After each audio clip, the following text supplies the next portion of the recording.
had left some of the negatives out of her letters to me, for fear that I wouldn't come to Antioch. I came to empathize with her as one of the only blacks.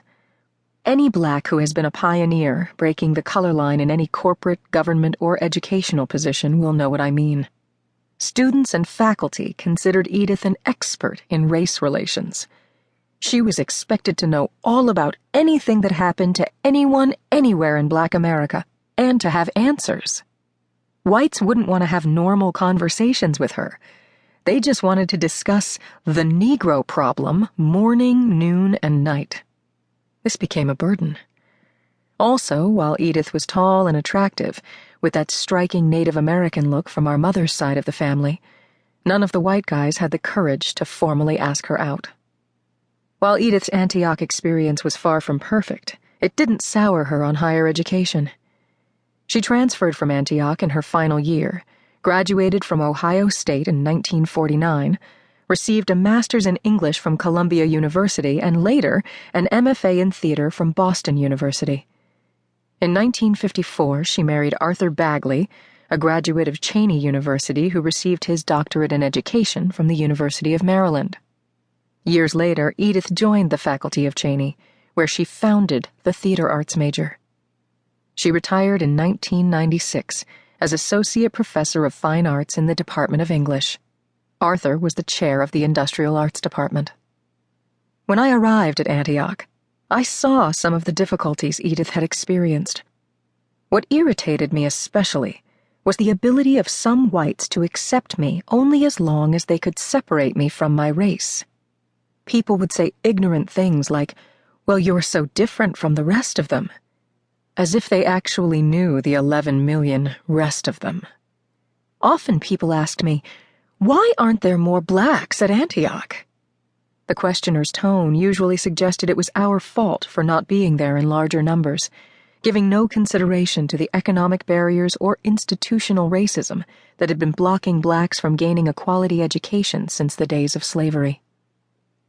I also faced a painful scenario when it came to my love life, when in my junior year I had my first experience with interracial dating, something that never could have happened back home in the South, where miscegenation was outlawed and punishable by imprisonment. Even in the North, the practice was ahead of its time. The Antioch student body was virtually all white. In my class, there were only a few black students, so there was an unspoken expectation that I would date a certain black guy. My Cupid friends had selected a nice young black man to be my date, but I resented their matchmaking. In retrospect, I see that it would have been nice at least to have gone out with him. He was Leon Higginbotham Jr., now deceased, who became one of the first blacks appointed to the federal bench. I chose, however, to date one of the Jewish guys, Walter Rybeck, a fourth-year student from Wheeling, West Virginia, and my piano accompanist. We dated for about 2 years, doing fun things together like bird watching and attending folk festivals. We became rather serious about each other and discussed marriage, but I wanted a career, and he was concerned about the racial and religious identity of our children. Would they be half Jewish, half Christian, half black, half white? We were stymied at the thought of the many barriers we would have to cross. We soon had an experience that would answer our nagging questions about whether we could be happy together as an interracial couple.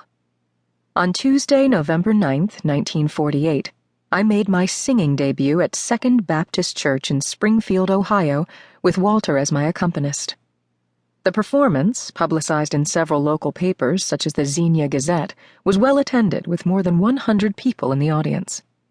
Still beaming from our success after the concert, Walter and I attended a folk dancing festival in Wheeling, West Virginia.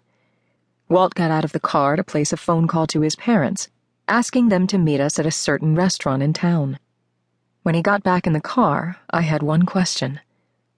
What about me? He paused, searching for words.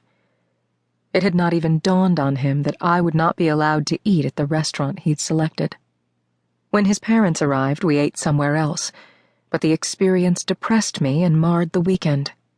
It gave us a powerful glimpse of what an interracial marriage would be like and the challenges we'd face if we stayed together. One of us would be welcome somewhere, the other would not be. One would be associated with what was right with the world, the other